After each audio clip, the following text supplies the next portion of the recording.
하나님 말씀 요한일서 5장 13절에서 마지막 21절까지 말씀 교독하겠습니다. 요한일서의 마지막 부분 요한일서 5장 13절에서 21절입니다. 오늘은 12월 16일 수요일 저녁입니다. 12월 16일자 본문 요한일서 5장 13절에서 21절까지 말씀 교독하겠습니다. 신약성경 394호쪽입니다.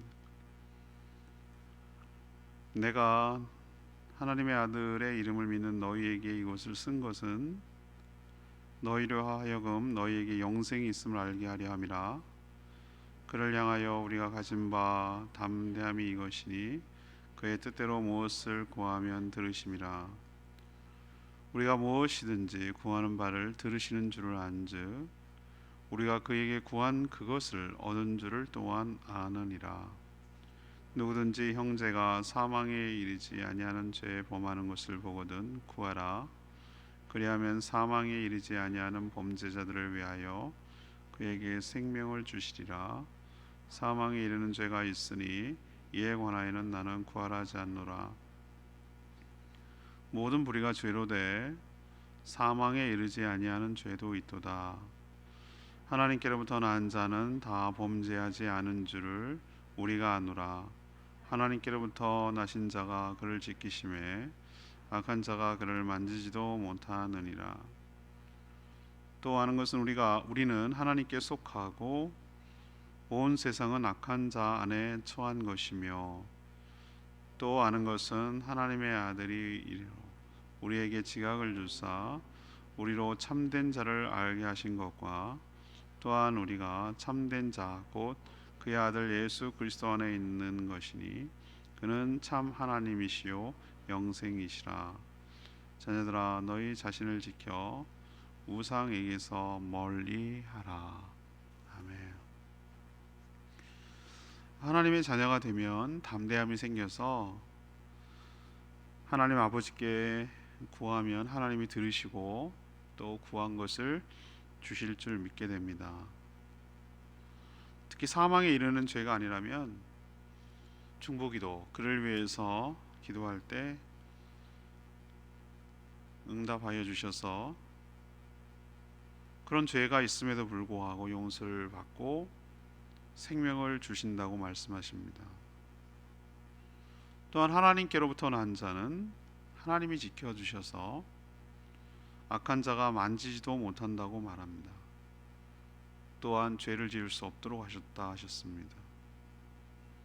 하나님 우리에게 지각을 주셔서 예수 안에 있다는 것과 영생을 주셨다는 사실을 깨닫게 해주신다라고 말씀하는 내용, 이것이 오늘의 내용입니다. 오늘 질문은 하나님의 자녀의 특권은 무엇입니까? 하나님의 자녀라면 어떤 특권이 있습니까? 이것이 오늘 질문입니다. 첫 번째, 13절에서 17절까지 말씀. 하나님이 기도를 들으시고 응답하여 주실 줄 믿습니다. 이게 특권입니다. 예수 그리스도를 믿어 하나님의 자녀가 되면 누릴 수 있는 특권이 엄청납니다. 우리도 영화 같은 데서 보면 거지의 왕자 보면은 거지였다가 왕자의 신분으로 바뀌는 것이 한두 가지가 아닙니다. 정체성과 신분이 이토록 삶의 변화를 가져옵니다. 우선 죄 때문에 깨졌던 관계가 다시 회복되어서 하나님이 우리를 사랑하신다는 것을 알고 나니 우리가 하나님에 대한 두려움으로부터 사라집니다. 많은 사람들이 왜 두려워하죠? 자기가 지은 죄 때문에 그 형벌을 받을 것 때문에 두려워하는 것이죠. 또한 하나님과 기도를 통해서 친밀한 교제, 사귐이 시작됩니다. 전에는 어떤 필요가 있죠. 늘 결핍되어 있죠. 그런데도 불구하고 어디다가 호소할 데가 없어요. 하나님을 어디서 찾고 하나님 존재도 믿지 못하니까 하나님을 찾을 수도 없고 하나님께 뭔가 기대하거나 바랄 수조차 없었지만 예수 그리스도를 힘입어 하나님의 보좌 앞에 담대히 나가 무엇이든지 자녀가 부모에게 이건 되고 이건 안 되고 이런 거 없어요. 무엇이든지 어렸을 때는 무엇이든지 그것을 구하는 것처럼 하나님께 구하면 들어주시고 일단 들으시고 또한 구한 그것을 얻게 될 줄로 확신하게 되는 거예요. 이게 자녀로서 특권이고 경험치를 쌓는 거예요. 근데 자녀가 됐는데도 여전히 구하지 않고 자녀가 아닌 것처럼 살아가는 그런 사람들이 얼마나 많은지 몰라요. 안타깝게 생각해요. 자녀의 특권을 누리지 못해요. 이런 놀라운 은혜가 있는데도 불구하고 못 누리는 사람들이 정말 많아요. 예수 믿으면서. 특히 하나님의 뜻대로 구하는 그 기도는 하나님께서 반드시 들어주신다고 그랬어요. 반드시. 예를 들면 하나님의 뜻대로 구하는 예를 오늘 사도 요한이 설명해 놓고 있는데, 다른 형제, 다른 지체를 위한, 다른 지체의 구원을 위한 그 기도는 꼭 들어주신다고 약속했어요. 예수 그리스도를 부정함으로 사망에 이르는 죄, 그러니까 이거는 구해도 안 된다는 거예요. 요거는 안 되는 영역이에요. 예수 그리스도를 전면 부인하고 거절하고 거역하고 영접하지 않고 배척하는 거, 이거는 사망에 이르는 죄라고 그랬어요. 제 얘기 아니에요. 지금 말하는 거 전부 다 성경이 지금 읽고 있는 내용 중에. 그런 죄만 아니라면 그 죄인을 위해서 하나님께 간구하고 기도할 때 하나님께서 성령을 통해 그런 죄인이라도 하나님께서 그 죄인을 불러서 회개함으로 생명을 주신다라는 겁니다. 그러니까 형제의 구원을 위한 기도를 들어주시는 하나님이라면 다른 선한 모든 것들도 우리 자녀인 우리가 하나님께 간구하고 기도하면 응답해 주시고 들어주실 줄로 믿습니다. 이게 바로 자녀의 특권이에요. 특권. 자녀가 아닌 세상 사람들, 하나님을 알지 못하고 예수 그리스도를 믿지 못한 사람은 절대 할 수 없는 그거. 자녀이기 때문에 하나님께 간구하고 자녀이기 때문에 그 간구한 것을 들어응답하여 주시는 특권, 이 특권을 저도 여러분도 마음껏 사용하시고 활용하는, 그래서 풍성한 삶을 살아가는 저와 여러분 되기를 소망합니다. 두 번째 특권은 18, 19절 말씀, 하나님이 악한 자에게서 지켜 보호하여 주실 줄로 믿습니다. 하나님의 자녀가 되면 그 안에 예수 그리스도께서 우리 안에 내주하십니다. 우리 몸에 거하신다고 그랬어요.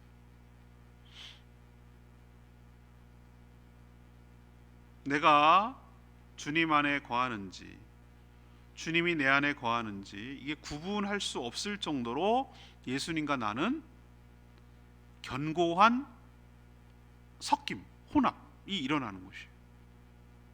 여러분, 제가 늘 말씀드리잖아요. 식초에 물을 타고 막 흔들어대요. 그럼 도대체 어디까지가 식초고 어디까지 물인지 의미 없어요. 그 구분할 수 없어요. 그냥 다른 것이 하나가 돼버렸어요. 예수님이 내 안에 영이 들어오신데 다른 인격체예요. 그러면 내 안에 분명히 다른 인격체, 나라는 인격체 자아가 있고 예수님이라는 인격체가 있는데 그 둘이 하나가 돼요. 예수님이 나를 지배하시고 그렇다고 내가 없어지는 건 아니에요. 나를 다스리시고 나를 지배하고 나에게 주인이 되어주셔서 나를 나답게 만들어 주시죠. 그래서 예수 그리스도의 모습이 나에게 나타난다고 제가 말씀드렸어요. 우리 안에 계신 성령님은 악한 자는 사단의 세력이겠죠. 사단과 마귀를 정점으로 하는 수많은 악한 귀신, 타락한 귀신들, 악한 영들, 이런 것들이 그 예수님을 모시고 있는 사람, 성령님을 모시고 있는 사람을 오늘 표현에 뭐라고 그랬죠? 만지지도 못하도록 지켜 보호하여 주실 줄로 믿습니다. 우리가 그들을 무서워할 것이 아니라 악한 자들이 우리를 무서워하는 것이에요. 예수님이 세상을 이기셨습니다. 십자가에서 승리하셨어요. 귀신이 벌벌 떤다고 그랬어요. 예수의 권세 아래, 예수 그리스도의 이름 앞에 그들은 떨게 돼 있어요. 만지지도 못, 털끝 하나 건드리지 못한다고 그랬어요. 악한 세력들은 예수의 권세 앞에 굴복합니다.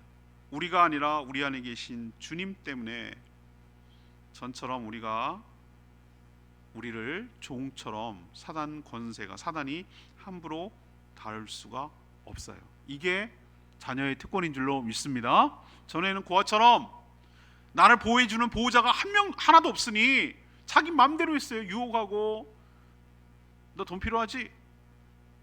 내가 먹여줄게. 이런 식으로 꼬여가지고 악한 집단에 들어가게 해가지고 잔뜩 이용해 먹고 불필요하면 갖다 버리는 그런 조폭과 똑같은 악한 세력들이, 우리는 나를 보호해주는 사람이 없고 나를 지켜주는 사람이 없어서 내 인생을 함부로 다루고 내 인생을 마구잡이로 사용했는데, 내 안에 예수 그리스도가 계신 순간부터 나를 그렇게 함부로 할 수가 없어요. 전에는 노 할 수가 없었어요. 노 할 수가 없었어요. 그러나 이제는 노 할 수 있도록 우리를 바꿔주신 줄로 믿습니다. 이게 자녀의 특권이라고. 몰라. 자녀가 되고도 이걸 모르는 사람들이 얼마나 많은지 몰라요. 성도가 돼서. 또 하나 놀라운 사실을 알려드릴까요? 하나님의 자녀가 되면 이제 더 이상 죄를 지을 수 없다고 오늘 표현했어요. 근데 요것만 딱 문장을 따면은 오해하기가 딱 쉬워요. 아니, 우리는 죄 짓고 사는데? 이 말이 돼 이게? 그럼 뭐야? 내가 하나님의 자녀가 아니란 뜻인가? 구원파는요, 요 구절을 얼마나 교묘하게 이용하는지 몰라요. 당신 구원 안 받았습니다. 죄 짓는 거 보니, 죄책감을 느끼는 거 보니 구원 안 받은 게 틀림없습니다. 이 구절 갖고 들이대는 거예요. 여기서 죄를 짓지 않는다라는 뜻은 어떤 죄도 짓지 않는다라는 뜻이 아니라, 앞에 문맥과 연결시켜 보세요. 사도 요한이 뭐라고 그랬어요? 구해도 용서받지 못하는 죄가 있다고 그랬잖아요. 예수 그리스도를 부정하는 죄, 그 죄는 용서받지 못한다고 그랬잖아요. 그런 심각한 죄를 짓지 않는다는 뜻이고요. 또 하나는 죄를 짓지 않을 수 있는 능력이 생긴다는 뜻이에요.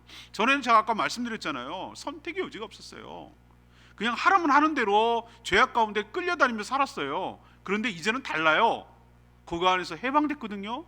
제가 그래서 적절한 비유를 들었잖아요. 군대에서나 고참이지 제대하고 나서 고참이냐고요. 제가 무슨 말인지 아시겠죠? 군대 때나 막 슬슬 기고 그랬지. 제대하고 나면 니나 나나지 뭘. 그죠? 맞죠? 그렇다면 사단이 우리를 자꾸 이용하고 너 자꾸 날 가지고 놀려고 그러면은 단호하게 뭘 하라고 그러냐면은, 우리 안에 계신 성령님을 믿으시고 노 해야 돼요. 노. 아니야! 라고 말해야 돼요. 그러면 사단이 이거 봐라 이렇게 겁은 줘도 우리를 어떻게 할 수가 없어. 제대했는데 고참이 나를 부릴 수가 없어요. 내가 안 당하면 돼. 내가 순종 안 하면 되는 거예요. 이유가 없어요. 그럴 이유가 없어요. 해방됐거든. 제대했거든. 그러니 여러분, 사단의 유혹이 올지라도 단호하게 NO라고 말하시고 배쳐가면 그들이 물러가게 되어 있을 줄 믿습니다. 이런 의미에서 죄를 짓지 않는다고 말하는 것이지, 우리가 여전히 또 넘어지고 넘어져요. 그렇지만 다시 회개하고 돌아서면 돼요. 또 회복시켜주세요. 그렇지만 분명한 사실은 그럼 또 회개하면 되겠네, 그런 거 아니에요. 죄를 짓지 않는다는 것은 죄의 성향과 방향성이 달라진다는 뜻도 되는 거예요. 그래서 하나님 관계가 깊어질수록 뭡니까? 죄의 강도, 센 거 있잖아요. 죄를 아주 심하게 짓는 것이 점점 옅어져요. 이게 예수 믿는 사람의 특징이에요. 한 번에 싹 고쳐지기도 하는 사람이 있어요. 그런데 점점 옅어지고, 빈도, 일주일에 매일매일 똑같은 죄를 짓는 사람이 이제 띄엄띄엄 가다가 이제는 기억조차 없어질 만큼 싹 사라지는 거예요.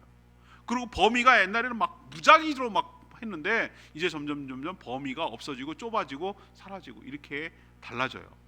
이런 성향을 보이면 어떤 사람은 그게 금방 급속도로 되는 사람이 있고, 어떤 사람은 좀 너무나 더디게 가는 사람이 있긴 하지만, 분명한 것은 그런 방향을 향해서 나간다.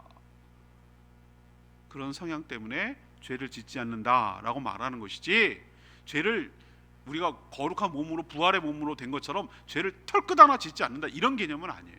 하나님께서 보호해 주시고 우리 인도해 가시고 죄를 거부할 수 있는 능력을 우리에게 주시고 승리할 수 있도록 해주시기 때문에 자녀의 특권을 누리게 되는 줄로 믿습니다. 세 번째는 특권이 있어요. 20절에서 21절. 하나님이 지각을 주셔서 깨닫도록 하시는 은혜를 주세요. 깨닫도록 하시. 하나님의 자녀가 되면 달라지는 것이 참 많다고 말씀드렸죠. 그 중에 하나가 없던 지각이 생긴다고 그러죠. 지각 깨닫는 것이, 깨닫는 능력. 하나님의 아들 예수 그리스도께서 우리 안에 계시면 그의 영 성령님께서 우리를 깨닫게 하여 주시고, 뭘 깨닫느냐고? 하나님의 존재, 하나님의 말씀, 하나님의 지혜, 하나님의 계획, 하나님의 뜻, 이것을 깨닫게 하여 주시고 가르쳐 주시는 줄로 믿습니다. 이걸 여러분 말씀 통해서 경험하지 않으세요? 저는 말씀을 묵상하고 하는 것 가운데 하나님이 엄청 지혜를 많이 주세요. 하나님 뜻을 모른다고요? 그건 말씀을 가까이 안 해서 그러는 거예요. 저는 제가 딴 거 뭐 하는 거 있어요? 내가 어디서 무슨 어디 무슨 고위 MBA 그런 고위 경영자 학원을 다닙니까? 무슨 세상의 지혜를 어디서 배웁니까? 아니요, 저는 말씀만 해요. 매일매일 묵상하는 거예요. 오늘도 또 했잖아요. 오늘도 또 묵상하고 올리고 이렇게 하잖아요. 근데 그 안에서 하나님의 뜻을 알고 어떻게 살아야 되는지를 알겠고 어떻게 하는 것이 귀한, 다 나와요. 다 나와. 충분해요. 충분하다고. 우리가 살아가는데 충분해요. 말씀이 거기서 다 나와요. 그래서 성령 하나님이 그걸 또 깨닫게 해주시는데, 아는 만큼 살 수 있기 때문에 깨닫게 해주시는데, 우리가 깨닫게 해주시는 것 중 중요한 것이, 중요한 것을 알려주셔야 되는 게 있잖아요. 13절에 보면 뭘 알려주시냐면은 우리에게 뭐가 있음을 알게 해주신다고요? 영생이 있음을 알게. 이게 확신이 돼야, 우리가 끝이 아니라 영원히 산다는 걸 알아야 영혼을 준비하죠. 하루살이 하루밖에 모르니까 그 인생 그거밖에 안 되는 거예요. 죽으면 끝이라고 생각하는 사람들에게 있어서 인생은 거기까지밖에 계획을 안 세우는 거예요. 제 말 맞죠? 영원히 산다고 생각하는 사람은 거기까지 다 염두에 두고 사는 거예요. 차원이 달라요. 차원이. 내 인생 죽으면 끝이지 라고 생각하는 사람하고 나는 영원히 살 사람이라고 생각하는 사람하고는 어떻게 스케일이 다르지. 스케일이. 제 말 맞죠? 100세 시대에 산다 그러니까 100세를 준비하는 것처럼, 그죠? 영생을 알게 해주는 게 얼마나 나에게 살아가는 그럴까, 방식이 달라. 방식, 보는 각도가 다르다고. 이거를 누가 가르쳐 주는가? 성령이 가르쳐 주시는 거예요. 이거를 지각, 깨닫게 해주신다고. 늘 깨닫게 해준다. 우리는 몸은 죽지만 영원히 사는 존재야 라는 것을 깨닫게 해주세요. 또한 19절에 있는 말씀대로 우리는 세상이 아닌 어디에 속해 있다? 하나님께 속해 있다라는 것을 알려줘요. 하나님께 속해 있다. 또 20절에 우리가 참된 자이신 예수 그리스도 안에 있다는 것을 알게 해주세요. 놀랍게도 예수 그리스도는 참 하나님이시며 영생이라는 사실도 깨닫게 해주세요. 이게 얼마나 놀라운 은혜입니까? 여러분 여기 있는 구절 처음 봤죠? 여러분 깜짝 놀랐죠? 예수 그리스도가 참 하나님이란 말 여러분 여기서 이렇게 구체적으로 써 있는지 몰랐죠? 알고 보니 우리는 지금 호환하고 있잖아요. 예수님하고 하나님하고 막 다른 줄 알잖아요. 그죠? 달라요. 너무나 다르게 느껴질 때가 있어요. 왜? 아버지 하나님께 막 간구하고 이럴 때 보면은, 근데 알고 봤더니 그분은 너무나 친밀하고 사랑하셔서 예수 그리스도가 하나님이셨어요. 그분이 온 거예요. 여기 세상에나라고 난 표현할 수밖에 없어요. 그분이 뭐가 아쉬워가지고 인간의 몸이 돼가지고 갇혀가지고 시간과 공간의 제약을 받으시고 그 피조물들 자기가 만든 존재들한테 모욕을 당하시고, 이거 생각하면은 정말 하나님이 얼마나 정말 우리가 인간이 진짜 먹었어. 참 하나님이시라고. 참 하나님. 그분이 영생이라고 오늘 표현하고 있잖아요. 그래서 삼위일체 교리는 성경에 없어요. 그러니까 삼위일체라는 표현은 없다고요. 제 말은. 그런데 이런 구절이 다 모아 보니까 그 학자들이, 신학자들이 밥 먹고 그거 하는 거지 뭐. 이 한 구절 놓고 또 다른 구절 놓고 이걸 다 조합하니까 그랬네. 예수님이 성령님이고 성령님이 하나님이고 그 하나님이었네. 하나님이었네 라는 것을 깨닫게 되는 거예요. 놀랍지 않으세요? 나만 신기한가? 나 이거 너무, 이런 구절이, 이게 바로 예수님이 하나님이었다는 걸 분명히 참 하나님이시라, 이거보다 더 명쾌하게 설명한 게 세상에 어디 있어. 그러니까 예수님을 거역한 거는 곧 하나님을 거역한 거예요. 이거는 구원 받을 길이 없어요. 하나님 존재를 부정하는데 뭐 어떻게 구원을 해줄래도 뭐 부정하는데, 뭐 싫다는데, 뭐 아무리 좋아도 뭐 평양하면서도 지가 싫다 못하는 거지. 구원 싫다는데 뭐 지가 지발로 찬다는데 어떻게 하겠어요. 그리고 또 그분이 영생이라는 걸, 이게 다 누구 때문에 그런 거예요? 성령 하나님이 가르쳐 주시는 거예요. 사도 요한이 이걸 어떻게 썼겠습니까? 성령 하나님이 가르쳐 주셨어요. 이걸 지각이 생긴다고 그래요. 지각, 깨닫는 힘이 생기는 거예요. 깨닫는 힘. 이게 자녀의 특권이에요. 이것을 아는 것도 매우 중요하지만, 이것을 알 때 우리가 삶이 달라지는데 가장 크게 달라지는 건 21절이에요. 이것을 알기 전까지 행했던 수많은 우상 숭배에서 멀어지게 될 줄로 믿습니다. 왜? 진짜를 알아봤으니까, 진짜가 뭔지를 알았으니까. 나머지는 모르니까 우상 숭배를 하는 거예요. 사람들이 진짜 하나님이 누구시고 예수 그리스도가 누구시고 성령께서 나를 통하여 뭐를 깨닫게 해주시고 알려주신 걸 분명히 아는 사람은 우상 숭배 할 수가 없어요. 제 말 맞죠? 할 수가 없어요.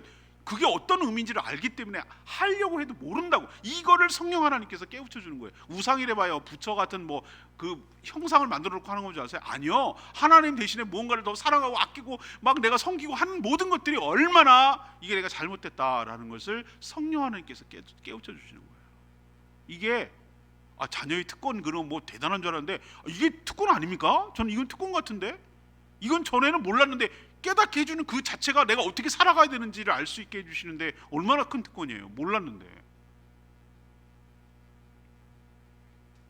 지각이 생긴다는 것 알고 보니 이게 하나님의 자녀로서 큰 특권인 줄로 믿습니다. 레마의 말씀 15절 말씀, 우리가 무엇이든지 구하는 바를 들으시는 줄 안즉 우리가 그에게 구한 그것을 얻은 줄을 또한 아느니라. 이 구절은 참 귀한 약속의 말씀이에요.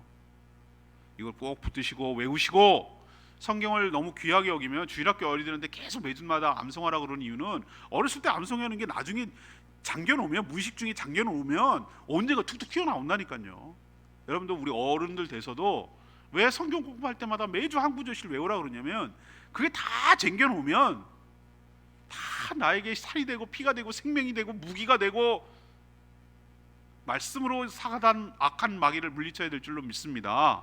모르면 당하는 거예요. 모르면. 이게 얼마나 우리 기도 응답에 관한 확실한 구절입니까? 그렇죠? 너무 귀한 말씀이에요. 이 구절만 놓고 보면 기도가 모든 일을 다 하는 만능인 것처럼 보여요. 그런데 그 다음 구절과 연결시켜야 돼요. 16절. 자녀들이 칼처럼 위험한 거 달라고 놀고 싶다고 그러면 주는 부모가 어디 있어요? 마약이나 막 담배 좀 한번 보자고 막 그렇게 하면은 주는 부모가 어디 있냐고요. 안 준다고. 자녀를 사랑하기 때문에 아무리 달라고 해도 안 줘요. 우리를 사랑하시는 하나님께서 우리가 구하는 족족 다 그냥 무조건 기계적으로 주는 것이 아니라 합당해야 주는 줄로 믿습니다. 어린애 같을 때는 맨날 초신자 때는 무조건 구하면 다 주는 줄 알고 그렇게 생각. 어린애는 그래요. 너무 아무것도 모르니까 다 해줘야 하나님의 사랑을 아니까, 하나님의 존재를 깨달으니까 그렇게 응야 다 들어주지만, 조금 크고 지각이 있으면 그거 들어주면 걔한테 손해인데, 큰일 나는데, 그거 좀 망하는데, 오히려 그렇게 하는 게 안 좋은 건데. 근데 너무 징징징징거리고 달라 그러면 줄 때도 있어요. 아유, 우리도 그러잖아요. 아유, 진짜 한번 호되게 당해봐라. 그럴 때도 있지만, 진짜 나를 사랑하는 분이라면 안 주는 게 나에게 복이에요. 아무리 징징거리고 달라고 그래야. 그리고 지금 주면 안 되는 게 있어요. 때가 다 있는 거예요. 다 우리를 사랑하셔서 하나님이 적절한 때 다 재고 앉으셔서 딱 적절한 타이밍에 딱 보는데, 네 입으로 구해라고 기다리는데, 이걸 해야 풀어줘야 주는데, 받을 준비를 안 해놓고 그냥 원망만 하고 징징거리면 되냐고요. 그거를 줄 수밖에 없도록 그렇게 자기가 준비를 해야죠. 그죠? 그래야 하나님께서 그거를 딱 됐다, 이제 됐다, 너 받아도 그게 화가 안 되겠구나, 너 그걸 잘 관리할 수 있겠구나, 그게 너한테 도리어 칼날이 돌아오지 않겠구나, 그걸 잘 다루고 할 수 있겠구나, 이런 생각이 딱 하나님이 드셔야 그걸 주시지 않겠어요? 여러분 막 억만금 떨어지는 게 축복입니까? 그 돈 때문에 망한 사람이 얼마나 많은데요. 그게 축복이 아니고 그건 저주예요. 버린 거예요. 그냥 버린 거. 얘다 먹고 떨어져 이거예요. 저주예요. 그러니까 우리 오해하면 안 돼요. 오해하면 안 돼요. 하나님의 뜻은 분명해요. 생명을 살리는 거, 생명답게 살린 생명이 생명답게 사는 거, 그리고 우리의 먹고 마시고 모든 일을 통해서 하나님께 영광, 칭찬이 돌아가도록 하는 거, 이런 일을 위해서 하나님께 간구하고 기도하면 들어응답하여 주실 줄 믿습니다. 이걸 명심하시고 이 구절 꼭 붙들고 기도로 승리하길 바랍니다. 자, 오늘 요한일서 마지막으로 내일부터는 이제 요한 2서, 주말까지 요한 3서 이렇게 쭉 넘어가고요. 다음 주는 성탄 주간이에요. 성탄주. 그래서 예수님의 탄생에 관한 얘기를 또 구약 신약 왔다 갔다 하면서 한 주간 이렇게 또 보내게 되는데, 요걸로서 이제 내일 모레까지 하면 요한 3서까지 끝나요. 자, 요한일서를 마무리하면서 질문이 뭡니까?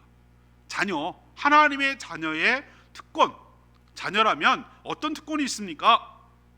넘버원, 하나님께서 우리의 기도를 들으시고 응답하여 주실 줄로 믿습니다. 이게 자녀의 특권이에요. 두 번째, 하나님이 악한 자에게서 우리를 지켜 보호하여 주실 줄로 믿습니다. 두 번째 특권이에요. 세 번째는 하나님이 성령을 통하여 우리에게 지각을 주셔서 하나님의 말씀을 깨닫도록 은혜를 부어 주실 줄로 믿습니다. 이게 바로 자녀가 누리는 특권이에요. 여러분도 하나님의 자녀이니 이런 특권을 누리며 살아가게 되기를 간절히 축복합니다. 오늘 말씀 붙들고 기도하기 전에 찬양집 260장 부르고 기도합니다.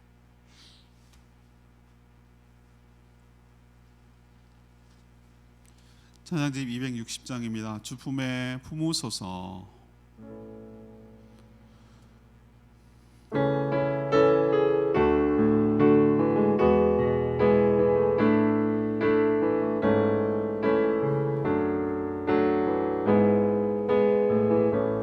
주 품에 주 품에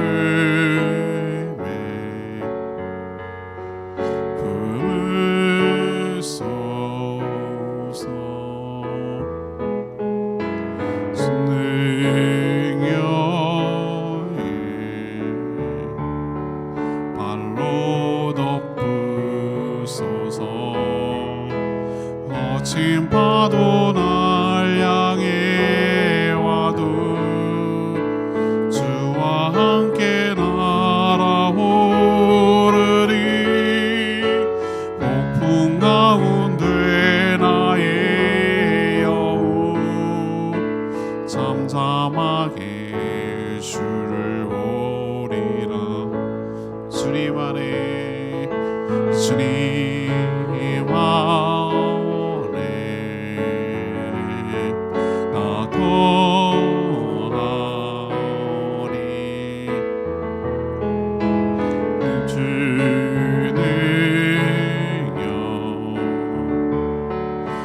잠잠히 믿네.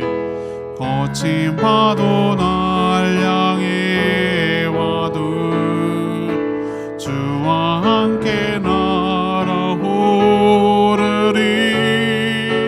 폭풍 가운데 나의 영혼 잠잠하게 주를 보리라. 그렇습니다. 폭풍이 와도 주님께서 우리를 안전하게 지켜보호해 주시고 악한 자들이 털끝 하나 못한다고 그랬어요. 이건 제 얘기가 아니라 주님께서 오늘 주시는 말씀 속에 나와요. 이게 자녀의 특권 중에 하나예요. 전에는 아무 생각이 없었는데 성령을 통하여 지각을 주셔서 하나님의 말씀을 깨닫고 어떻게 살아야 될지 지혜가 생긴다고 하셨어요. 하나님이 예수 그리스도가 하나님인 것도 어떻게 알겠어요? 성령 하나님께서 가르쳐 주시기 때문에. 주님, 우리가 하나님의 자녀인데 자녀로서의 특권을 누리며 살게 하여 달라고 주여 외치며 기도하겠습니다. 주여 하나님, 주 품에 품으소서. 능력에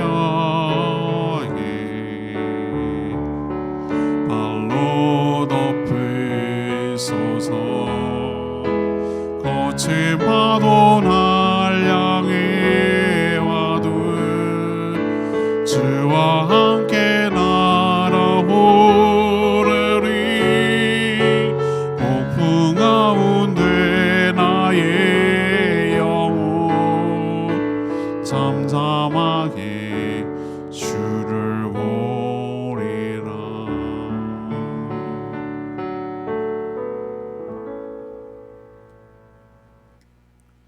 하나님, 하나님의 자녀가 되었을 때 누릴 수 있는 특권이 무엇인지 가르쳐 주시니 감사합니다.